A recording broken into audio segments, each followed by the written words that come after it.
ഇന്നാണ് കല്യാണം. കല്യാണത്തിന്റെ ബഹളം രാവിലെ തന്നെ തുടങ്ങിയിരുന്നു. അടുത്തുള്ള അമ്പലത്തിൽ വെച്ചാണ് താലികെട്ട് തീരുമാനിച്ചിരുന്നത്.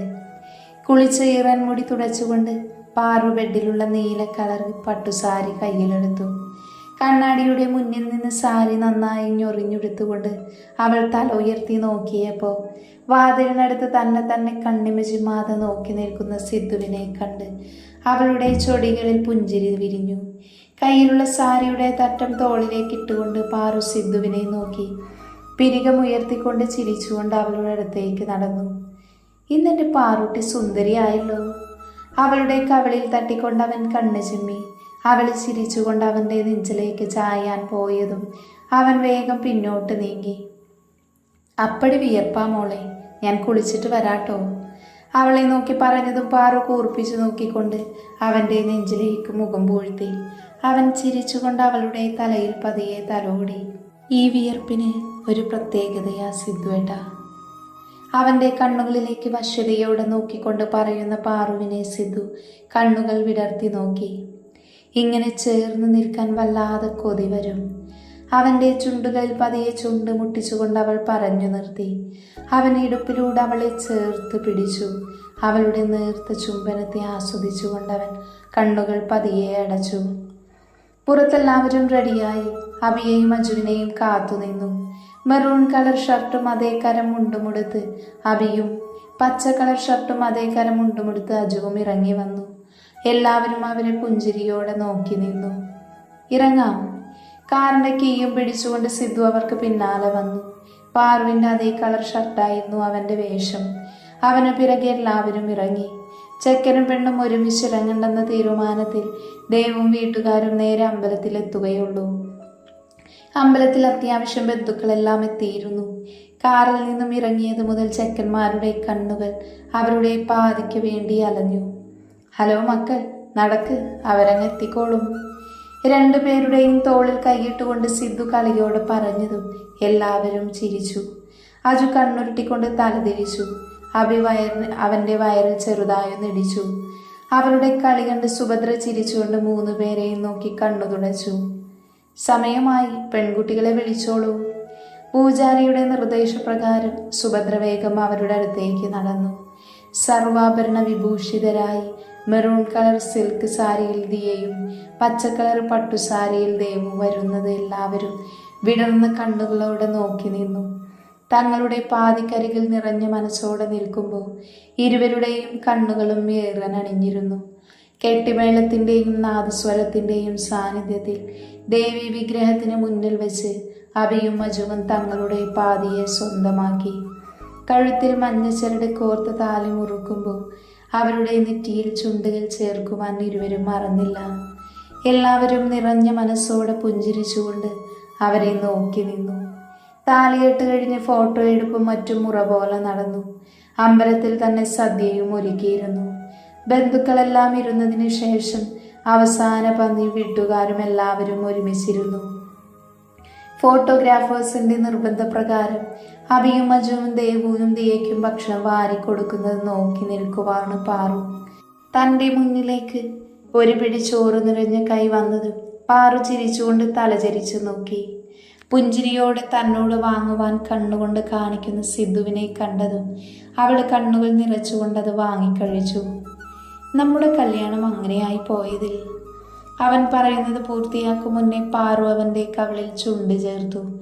തൻ്റെ നെഞ്ചിൽ പതിഞ്ഞു കിടക്കുന്ന അവൻ്റെ പേര് കൊത്തിയ താലി കയ്യിലെടുത്തു. ഇത് നിറഞ്ഞ മനസ്സോടെയാണ് ഞാൻ സ്വീകരിച്ചത്.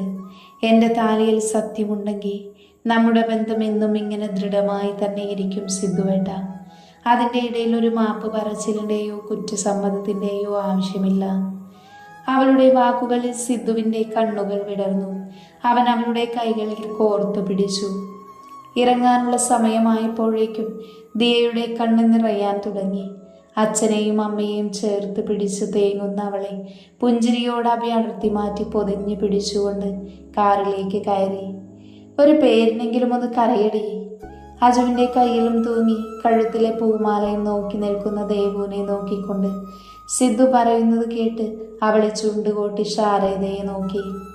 അവിടുന്ന് വല്ല കുരുത്തക്കേടും ഒപ്പിച്ച കിട്ടും എൻ്റെ കയ്യിൽ നിന്ന്. അവൾ നോക്കുന്നത് കണ്ട് കണ്ണുരുട്ടിക്കൊണ്ട് ശാരദ പറയുന്നത് കേട്ട് ചുണ്ട് കൂർപ്പിച്ചുകൊണ്ട് ദേവു സിദ്ധുവിനെ നോക്കി. അവളുടെ നോട്ടം കണ്ട് സിദ്ധു നന്നായൊന്ന് ചിരിച്ചുകൊണ്ട് പാറുവിൻ്റെ അടുത്തേക്ക് നീങ്ങി നിന്നു. രാത്രി റിസപ്ഷൻ ഒന്നും വെക്കാത്തത് കൊണ്ട് തന്നെ അഭിയും ദിയയും അവൻ്റെ ഫ്ലാറ്റിലേക്കായിരുന്നു പോയിരുന്നത്.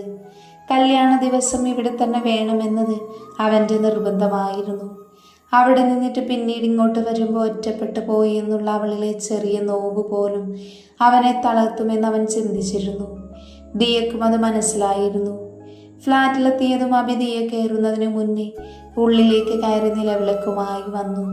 അവൾ പുഞ്ചിരിച്ചുകൊണ്ട് വിളക്ക് വാങ്ങി വലത് കാല് വെച്ച് അകത്തേക്കു കയറി. വിളക്ക് ടേബിളിൽ വെച്ചുകൊണ്ട് അവൾ അഭിയുടെ നേരെ തിരിഞ്ഞു. അഭി, എന്തിനിങ്ങനെ ടെൻഷനാവുന്നത്? ഇതെല്ലാം അറിഞ്ഞുകൊണ്ടാണ് ഞാൻ നിന്നിലേക്ക് വന്നത്. നിനക്ക് ഞാനും എനിക്ക് നീയും, അതുപോലെ അഭി. നിന്നെ സ്നേഹിച്ച് നിന്നിൽ അലിഞ്ഞ് ഈ ജീവിതം മുഴുവൻ ആസ്വദിക്കാൻ എനിക്ക് നീ മാത്രം മതി അഭി. അവൻ്റെ കവിളിൽ കൈവച്ചുകൊണ്ട് കണ്ണുകളിലേക്ക് ഉറ്റുനോക്കി പറയുന്ന ദിയയെ അഭി കണ്ണുകൾ നിറച്ചുകൊണ്ട് നോക്കി. അവളെ കാലുകൾ ഉയർത്തി അവൻ്റെ ഇരു കണ്ണുകളിലും ചുണ്ടമർത്തി. എവിടെ അഭി? അച്ഛനെയും അമ്മയും കാണിച്ചു തന്നില്ലല്ലോ. അവൾ പരിഭവത്തോട് അവനോട് ചോദിച്ചു. അവൻ ചിരിച്ചുകൊണ്ട് അവളുടെ കൈ പിടിച്ച് റൂമിലേക്ക് നടന്നു. ചുമരിൽ തൂക്കിയിട്ടിരുന്ന ഫോട്ടോയിലേക്ക് കണ്ണു കാണിച്ചു. അവൾ അവരെ നോക്കി കൈകൾ കൂപ്പി പ്രാർത്ഥിച്ചു. അഭി അവളെയും ചിമ്മാതെ നോക്കി നിന്നു. തന്നെ എത്രത്തോളമാണ് അവൾ മനസ്സിലാക്കിയത്? പലതും ആലോചിച്ച് മനസ്സ് വല്ലാതെ അസ്വസ്ഥമായിരുന്നു. എത്ര പെട്ടെന്നാണ് എല്ലാം ശരിയായത്. നിറഞ്ഞ കണ്ണുകൾ അവളെ കാണാതെ അവൻ പതിയെ തുടച്ചു നീക്കി. അപ്പം ഇനി എങ്ങനെയാണ് മോനെ കാര്യങ്ങൾ? കള്ളച്ചിരിയോടെ പറയുന്ന ദിയയുടെ തലയിൽ പതിയെ കൊട്ടിക്കൊണ്ട് അഭി അവളെ വലിച്ചടുപ്പിച്ചു. റൂമിൽ പോയി ഫ്രഷായി വാ, ആകെ ക്ഷീണിച്ചില്ലേ? അവളെ നോക്കി കരുതലോടെ പറയുന്ന അഭിയെ ദിയ നിറഞ്ഞ മനസ്സോടെ നോക്കി നിന്നു. അത്രയ്ക്ക് ക്ഷീണമൊന്നും ഇല്ല കേട്ടോ, ചടങ്ങിനൊന്നും കുറവ് വരുത്തരുതല്ലോ. അവൻ്റെ കൈവിട്ട് ഓടിക്കൊണ്ട് വിളിച്ച് പറയുന്ന അവളെ അഭി കൈകൾ മാറിൽ പിണച്ചു വെച്ചുകൊണ്ട് നോക്കി കള്ളച്ചിരിയോടെ ചിരിച്ചു. ബന്ധുക്കളുമെല്ലാം തിരക്കൊരുവിധം കഴിഞ്ഞതും പാറു ദേവുവിനെ ഒരുക്കിക്കൊണ്ട് കയ്യിൽ ഒരു പാൽ ഗ്ലാസ് വെച്ചു കൊടുത്ത് ദേവു കയ്യിലുള്ള പാൽ ഗ്ലാസും പാറുവിനെയും മാറി മാറി നോക്കി. അവളുടെ നോട്ടം കണ്ട് പാറു ചിരിച്ചുകൊണ്ട് കവിളിൽ തട്ടി. ഒരു ഗ്ലാസ് കൂടി വേണമായിരുന്നു, നിരാശയോടെ പറയുന്ന ദേവുവിനെ പാറു വാ തുറന്ന് നോക്കിപ്പോയി. എന്താ? അല്ല ചേച്ചി, ഇതെനിക്ക് പോലും തികയില്ലല്ലോ, അതാ. അവൾ മുഴുവൻ പല്ലും കാണിച്ച് ചിരിച്ചുകൊണ്ട് പറഞ്ഞതും പാറു അവളെ വല്ലാത്തൊരു നോട്ടം നോക്കി. തൽക്കാലം മോൾ ഇത് വെച്ച് അഡ്ജസ്റ്റ് ചെയ്തോട്ടോ. അവളുടെ കവിളുകൾ വലിച്ചുകൊണ്ട് പാറു പറഞ്ഞതും ദേവു ചുണ്ട് കോട്ടിക്കൊണ്ട് മുകളിലേക്ക് നടന്നു. ഇങ്ങനെ ഒരു പെണ്ണ്. പാറു അവൾ പോകുന്നത് നോക്കി ചിരിയോടെ നിന്നു. പിന്നിലൂടെ തന്നെ 2 കൈകൾ പുണർന്നതും അവൾ ചിരിച്ചുകൊണ്ട് അവൻ്റെ നെഞ്ചിലേക്ക് ചാഞ്ഞു. ആ പെണ്ണൊക്കെ കുളമാക്കോ സിദ്ധുവേട്ടാ? പാറു ചിരിച്ചുകൊണ്ട് അവനെ തല ഉയർത്തി നോക്കി. ഏയ്, അതൊക്കെ അജു നോക്കിക്കോളും. അപ്പം നമുക്ക് പോയാലോ? അവളെ തിരിച്ചു നിർത്തിക്കൊണ്ട് അവൻ പറഞ്ഞു. എങ്ങോട്ട്? റൂമിലോട്ട്. അവൻ്റെ താടിയിൽ പിടിച്ചുകൊണ്ട് പാറു അവൻ്റെ മുഖത്തേക്ക് സൂക്ഷിച്ചു നോക്കി. എന്താണ് ഒരു കള്ളച്ചിരി? അത് പിന്നെ അവർക്കൊക്കെ ഫസ്റ്റ് നൈറ്റ് അല്ലേ, അതുകൊണ്ട്? കൈകൾ മാറിൽ പിണച്ചുകൊണ്ട് പാറു പിരികമുയർത്തി ചോദിച്ചു. അല്ല, അതുകൊണ്ട് നമ്മൾക്കും. അവളുടെ സാരിയിൽ പിടിച്ചുകൊണ്ട് നാണത്തോടെ പറയുന്ന സിദ്ധുവിനെ കണ്ട് പാറു ചിരി കടിച്ചു പിടിച്ചു നിന്നു. അയ്യടാ, മോൻ പോയി ഉറങ്ങാൻ നോക്കിയേ, എനിക്ക് നല്ല ഉറക്കം വരുന്നുണ്ട്. ഇടം കണ്ണിട്ട് നോക്കിക്കൊണ്ട് അവൾ പറയുന്നത് കേട്ട് സിദ്ധു ഉടുത്തിരുന്ന മുണ്ട് മടക്കി കുത്തി അവളെ പൊക്കിയെടുത്തു. ആഹാ, അത്രയ്ക്കായോ? മോളെ ഞാൻ ഉറക്കി തരാട്ടോ. അവൻ കുസൃതിയോടെ പറഞ്ഞതും അവൾ ചിരിച്ചുകൊണ്ട് അവൻ്റെ തോളിലൂടെ കൈയിട്ട് അവൻ്റെ നെഞ്ചിലേക്ക് ചാഞ്ഞു. ദേവ് റൂമിൽ കയറി വാതിൽ കുറ്റിയിട്ട് തിരിഞ്ഞതും ബാത്റൂമിൽ നിന്നും ഇറങ്ങി വരുന്ന അജുവിനെ കണ്ടവൾ ചിരിച്ചുകൊണ്ട് ടേബിളിൽ പാൽ ഗ്ലാസ് വെച്ച് ഓടിപ്പോയി അവനെ കെട്ടിപ്പിടിച്ചു. അവൻ ചിരിച്ചുകൊണ്ട് കയ്യിലുള്ള ടവൽ മേശയിലേക്കിട്ടു. ഡി പെണ്ണേ, അവൻ അവളെ ഒന്നുകൂടെ ചേർത്ത് പിടിച്ചുകൊണ്ട് വിളിച്ചു. അങ്ങനെ തന്നെ കിടന്നുകൊണ്ട് അവൾ മൂളി. ഇത്തിരി നാണത്തോടൊക്കെ വന്നൂടെ ദേവു? ഒന്നുമില്ലായിരുന്നു നമ്മുടെ ഫസ്റ്റ് നൈറ്റ് അല്ലേ? അവളെ കളിയാക്കിക്കൊണ്ട് അജു ചോദിച്ചതും ദേവു തല ഉയർത്തി അവനെ നോക്കി. എന്തിനു നാണിക്കുന്നേ? അത് നിനക്കറിയില്ലേ? നിക്കറിഞ്ഞൂടാ. അവൾ ചിനുങ്ങിക്കൊണ്ട് അവൻ്റെ നെഞ്ചിലേക്ക് മുഖം അമർത്തി. അവൻ അവളുടെ ഇടുപ്പിലുള്ള കൈയൊന്ന് കൂടെ അമർത്തി. അവൾ പിടഞ്ഞുകൊണ്ട് അവൻ്റെ മുഖത്തേക്ക് തല ഉയർത്തി നോക്കി. അവൻ്റെ മുഖം അവളിലേക്ക് അടുത്തതും അവൾ കുതറി മാറി. പാല് കുടിക്കണ്ടേ അജു? ഉള്ളിലെ പതർച്ച മാറ്റിക്കൊണ്ട് അവൾ പറഞ്ഞൊപ്പിച്ചു. അവളുടെ പിടച്ചിൽ ആസ്വദിച്ചുകൊണ്ട് അജു ചിരിച്ചു. മേശയിൽ നിന്നും പാൽ ഗ്ലാസ് എടുത്ത് അവൾക്ക് കൊടുത്തു. അവൾ കുറച്ച് കുടിച്ചിട്ട് ബാക്കി അജുവിന് നേരെ നീട്ടി. അവൻ ഗ്ലാസ് അവളുടെ ചുണ്ടിൽ തന്നെ മുട്ടിച്ച് കുടിക്കാൻ കണ്ണുകൊണ്ട് കാണിച്ചു. അവളൊന്ന് ചിരിച്ചുകൊണ്ട് അത് മുഴുവൻ വലിച്ചു കുടിച്ചു. അജു ചിരിയോടെ അവളെ നോക്കി നിന്നു. അജുവിന് വേണ്ടേ? അവൾ ഗ്ലാസ് മേശയിലേക്ക് വെച്ചുകൊണ്ട് ചോദിച്ച് തിരിഞ്ഞതും അവൻ അവളെ തന്നിലേക്ക് അടുപ്പിച്ചുകൊണ്ട് ചുണ്ടിൽ പറ്റിയിരിക്കുന്ന പാൽത്തുള്ളികളെ നാവുകൊണ്ട് നുണഞ്ഞെടുത്തു. അവൾ ശ്വാസം പിടിച്ചുകൊണ്ട് ഉയർന്നു പൊങ്ങി. ഇതിനാണ് പെണ്ണെ കൂടുതൽ ടേസ്റ്റ്. കള്ളച്ചിരിയോടെ പറയുന്ന അജുവിനെ അവൾ ഇമച്ചിമ്മാതെ നോക്കി നിന്നു. പെട്ടെന്ന് അവനെ തള്ളി മാറ്റിക്കൊണ്ട് അവൾ പിന്നിലേക്ക് നടന്നു. ദേ അജു, വേണ്ടാട്ടോ. അവൾ പറയുന്നത് കേട്ട് അവൻ ചിരിച്ചുകൊണ്ട് അവളുടെ അടുത്തേക്ക് നടന്നു. അവൻ വരുന്നതിനനുസരിച്ച് അവൾ പിന്നിലേക്ക് ചുവട് വെച്ചു. അവസാനം ബെഡിൽ തട്ടി നിന്നതും അവൾ നഖം കടിച്ചുകൊണ്ട് അവനെ ഒന്ന് നോക്കി. അവൻ അവളെയും കൊണ്ട് ബെഡിലേക്ക് മറിഞ്ഞിരുന്നു. ആ നിമിഷം അജു, എനിക്ക് എന്തോ പറയാൻ വന്നതും അവളുടെ ചുണ്ടുകളിൽ വിരൽ വെച്ച് തടഞ്ഞുകൊണ്ട് അവൻ അവളിലേക്ക് അമർന്നിരുന്നു. അവൾ അവൻ്റെ ബനിയൻ മുറുകെ പിടിച്ചു. അവളുടെ കഴുത്തിലേക്ക് മുഖം പൂഴ്ത്തിക്കൊണ്ട് അവൻ ധാവണിയിൽ പിടുത്തമിട്ടു. ദേവു ഞെട്ടിക്കൊണ്ട് അവനെ തല ഉയർത്തി നോക്കി.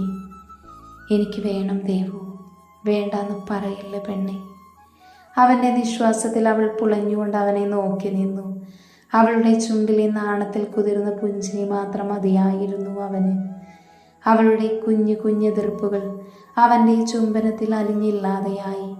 വസ്ത്രങ്ങൾ അടർത്തി മാറ്റി അവളിലേക്ക് പടർന്നു കയറിയവൻ ഒടുവിൽ തളർന്നു വീഴുമ്പോൾ അവളുടെ ഇരു കണ്ണുകളിലും അവൻ്റെ ചുണ്ടുകൾ പതിഞ്ഞിരുന്നു. ആ നിമിഷം രണ്ടുപേരിലും നിറഞ്ഞ പുഞ്ചിരി ഉണ്ടായിരുന്നു. തങ്ങളുടെ പ്രണയം എല്ലാ അർത്ഥത്തിലും പൂർണ്ണമായതിൻ്റെ പുഞ്ചിരി. പുറത്തുനിന്ന് ഫോൺ ബെല്ലടിക്കുന്നത് കേട്ട് വാഷ്റൂമിൽ നിന്നും ദിയ ധൃതിയിൽ ടവലെടുത്തു. ആ നിമിഷം ടവലിന് പുറത്ത് കിടന്ന ടോപ്പ് ബക്കറ്റിലെ വെള്ളത്തിലേക്ക് വീണു. ഷോ! നനഞ്ഞു കുതിർന്ന ടോപ്പ് കയ്യിലെടുത്തുകൊണ്ട് അവൾ തലയ്ക്ക് കൈ കൊടുത്തു. മാറിന് മുകളിലൂടെ ടവൽ ചുറ്റിക്കൊണ്ട് അവൾ വാഷ്റൂം തുറന്ന് പുറത്തിറങ്ങി. ഫോൺ സ്ക്രീനിൽ അമ്മയുടെ ഫോട്ടോ തെളിഞ്ഞതും ദിയ ചിരിച്ചുകൊണ്ട് ഫോൺ അറ്റൻഡ് ചെയ്തു. അമ്മയോട് വിശേഷമെല്ലാം പറഞ്ഞ് ഫോൺ വെച്ച് തിരിഞ്ഞതും ഞൊടിയിടയിൽ വാതിൽ തുറന്ന് അഭി ഉള്ളിലേക്ക് കയറി. ദിയ ഞെട്ടിക്കൊണ്ട് അവനെ ഒന്ന് നോക്കി. അവളുടെ ശരീരം വിറച്ചുപോയി. അഭി തല ഉയർത്തി നോക്കിയതും മുന്നിൽ കണ്ട കാഴ്ചയിൽ സ്തബ്ധനായി നിന്നു. മാറിനു മുകളിൽ ചുറ്റിയിരിക്കുന്ന ടവലിൽ നനഞ്ഞു കുതിർന്നു നിൽക്കുന്ന ദിയയെ കണ്ടതും അവൻ ഇമച്ചിമ്മാതെ അവരെ നോക്കി നിന്നു. മുട്ടിന് മുകളിൽ കയറി നിൽക്കുന്ന ടവലിൽ അവളുടെ ശരീരം അവന് മുന്നിൽ തെളിഞ്ഞു നിന്നു. അവൻ്റെ കണ്ണുകൾ അവളുടെ ശരീരം മുഴുവൻ ഓടി നടന്നു. അവൻ്റെ നോട്ടത്തിൽ ദിയ പൂർണ്ണമായും തളർന്നിരുന്നു. ഉമിനീരിറക്കിക്കൊണ്ട് അവൾ ടവലിൽ കൈ ചുരുട്ടി പിടിച്ചു. അവളുടെ മുഖത്തും കഴുത്തിലും പറ്റുപിടിച്ച വെള്ളത്തുള്ളികൾ വെട്ടിത്തിളങ്ങുന്നത് പോലെ അവന് തോന്നി. മുടിയിഴകളിൽ നിന്നും ഇറ്റു വീഴുന്ന വെള്ളത്തുള്ളികൾ കഴുത്തിലൂടെ ഒഴുകിയിറങ്ങി മാറിടത്തിൽ ഒളിക്കുന്നത് അവൻ കൗതുകത്തോടെ നോക്കി നിന്നു. അവളുടെ നനവാർന്ന അധരങ്ങൾ അവനെ കൊത്തി വലിക്കുന്നത് പോലെ അവന് തോന്നി. അവളിൽ നിന്നും കണ്ണുകൾ പിൻവലിക്കാതെ തന്നെ അവൻ അവളുടെ അടുത്തേക്ക് നടന്നു. അവൻ്റെ നോട്ടത്തിൽ ലയിച്ച് സ്വയം മറന്നു നിന്ന ദിയയ്ക്ക് ഒരടി പോലും അനങ്ങാൻ കഴിഞ്ഞില്ല. അവൻ്റെ കൈകൾ അവളുടെ കൈകളിലൂടെ ഇഴഞ്ഞ് പിൻകഴുത്തിൽ മുറുകി. അവളുടെ കണ്ണുകൾ വല്ലാതെ പിടഞ്ഞു. അവൻ്റെ ചൂടുള്ള നിശ്വാസം അവളുടെ നനവാർന്ന അധരങ്ങളിൽ തട്ടിത്തെറിച്ചു. ഞൊടിയിടയിൽ അവളുടെ അധരങ്ങൾ അവൻ കടിച്ചെടുത്തിരുന്നു. വിറച്ചുകൊണ്ട് അവൾ അവൻ്റെ ഷർട്ടിൽ മുറുകെ പിടിച്ചു. അവളുടെ ഇടുപ്പിൽ മുറുകിയിരുന്ന അവൻ്റെ കൈകൾ അവിടെ നിന്നും താഴോട്ട് അരിച്ചിറങ്ങിയിരുന്നു. അവളുടെ കാലുകൾ രണ്ടും അമർത്തി പിടിച്ചവൻ അവളെ പൊക്കി തൻ്റെ അരക്കെട്ടിലേക്ക് ചുറ്റിപ്പിടിച്ചു. ദിയ ഞെട്ടിക്കൊണ്ട് കണ്ണുകൾ തുറന്നു. അവളുടെ ഹൃദയമിടിപ്പ് ദ്രുതഗതിയിലായി. ചുമരിലേക്ക് ചേർത്തുകൊണ്ട് അവൻ അവളിലേക്ക് അമർന്നിരുന്നു. അവൻ്റെ ചുംബനത്തിൽ അവൾ വല്ലാതെ തളർന്നുപോയി. അവരുടെ പിടച്ചിൽ അവൻ അധരങ്ങളാൽ മോചിപ്പിച്ചുകൊണ്ട് അവളുടെ കഴുത്തിലേക്ക് മുഖം പൂഴ്ത്തി. വിയർപ്പിൽ കുതിർന്ന അവളുടെ കഴുത്തിൽ തെളിഞ്ഞ ഞരമ്പിൽ അവൻ പല്ലുകൾ ആഴ്ത്തിയിരുന്നു. അബി. അവളുടെ നാവിൽ നിന്നും പരവേശത്തോടെ വരുന്ന ശബ്ദം അവനെ കൂടുതൽ ആവേശനാക്കി. Diya, only expect wildness from me. അവൻ്റെ വാക്കുകളിൽ അവളുടെ കൈകൾ അവൻ്റെ മുടിയിഴകളെ ശക്തിയിൽ കോർത്തു വലിച്ചു. വികാരങ്ങൾ അതിൻ്റെ കൊടുമുടിയിലെത്തി നിന്നു. ഇരുവരുടെയും ഹൃദയമിടിപ്പുയർന്നു. മാറിൽ നിന്ന് ഊർന്നു വീഴാൻ പോയ ടവൽ അവൻ പിടിച്ചുകൊണ്ട് അവളെ ഒന്ന് നോക്കി. അവൾ ആ നിമിഷം കിതച്ചുകൊണ്ട് അവനെ നോക്കിയതും അവൻ അവളെയും കൊണ്ട് ബെഡിലേക്ക് കിടന്നു. അവളെ നോക്കിക്കൊണ്ട് അവൻ ഷർട്ടിൻ്റെ ബട്ടൺസ് ഓരോന്നാഴി അഴിച്ചു മാറ്റി. ടവലിൽ മുറുക്കെ പിടിച്ചുകൊണ്ട് അവൾ അവൻ്റെ നോട്ടം താങ്ങാനാവാതെ കണ്ണുകൾ മാറ്റി. ഷർട്ട് നിലത്തിട്ടുകൊണ്ട് അവൻ അവളുടെ കാലുകളിൽ ചുണ്ടുകൾ ചേർത്തു. അവൻ്റെ ചുംബനത്തിൻ്റെ ചൂട് ശരീരം മുഴുവൻ പടരുന്നത് അവൾ അറിഞ്ഞിരുന്നു. കാലിലൂടെ ഇഴഞ്ഞ് അവൻ അവളുടെ മുകളിലേക്ക് അമർന്നു. നനഞ്ഞ മുടിയിഴകളെ ഒതുക്കിക്കൊണ്ട് അവൻ്റെ വിരലുകൾ അവളുടെ ചെവിക്കരികിലൂടെ ഇഴഞ്ഞ് അവൾ കൂട്ടിപ്പിടിച്ച ടവലിൽ ചെന്നു നിന്നു. കണ്ണുകൾ ഉയർത്തി അവളെ ഒന്ന് നോക്കി. അവൻ്റെ ഇരു കണ്ണിലും നോക്കി ലയിച്ചു നിന്ന് അവളുടെ കൈകളുടെ പിടുത്തം തനിയെ അയഞ്ഞു. അവൻ കഴുത്തിലൂടെ അതിരങ്ങൾ ചേർത്തുകൊണ്ട് മാറിന് മുകളിലെത്തി ടവലിൻ്റെ കെട്ടഴിച്ചു. അവൾ നീങ്ങിക്കൊണ്ട് ഉയർന്നു പൊങ്ങി. ടവൽ അവളിൽ നിന്നും അടർത്തി മാറ്റുമ്പോൾ അവൾ കണ്ണുകൾ ഇറുക്കി അടച്ചുകൊണ്ട് ബെഡ്ഷീറ്റിൽ മുറുക്കെ പിടിച്ചു. അവൻ്റെ നാവും പല്ലും ഒരുപോലെ അവളുടെ ശരീരമാകെ അലഞ്ഞു നടന്നു. അവളുടെ ശരീരത്തിലേക്ക് അമർന്നുകൊണ്ട് അവൻ അവൻ്റെ പ്രണയം അഗ്നി പോലെ അവളിലേക്ക് പടർത്തി. താൻ നൽകുന്ന നോവിൽ ബെഡ്ഷീറ്റിൽ മുറുകുന്ന അവളുടെ കൈകൾ സ്വന്തം ശരീരത്തേക്ക് അവൻ എടുത്തു വെച്ചു. നിന്നിലുണ്ടാകുന്ന എല്ലാ വികാരങ്ങളും എന്നിൽ തന്നെ തീർക്കണം പെണ്ണെ. നിന്റെ ഓരോ ചെറിയ നോവിൽ പോലും ഞാനും ചേരണം. കിതച്ചുകൊണ്ട് അവളുടെ കണ്ണുകളിലേക്ക് ഉറ്റുനോക്കിക്കൊണ്ട് അവൻ പറഞ്ഞതും അവൾ അവനെ അള്ളിപ്പിടിച്ചു. അവളുടെ അതരങ്ങളെ നുകർന്നുകൊണ്ടവൻ അവളിലേക്ക് ആളിക്കത്തുന്ന തീനാളം പോലെ പടർന്നുകൊണ്ടിരുന്നു.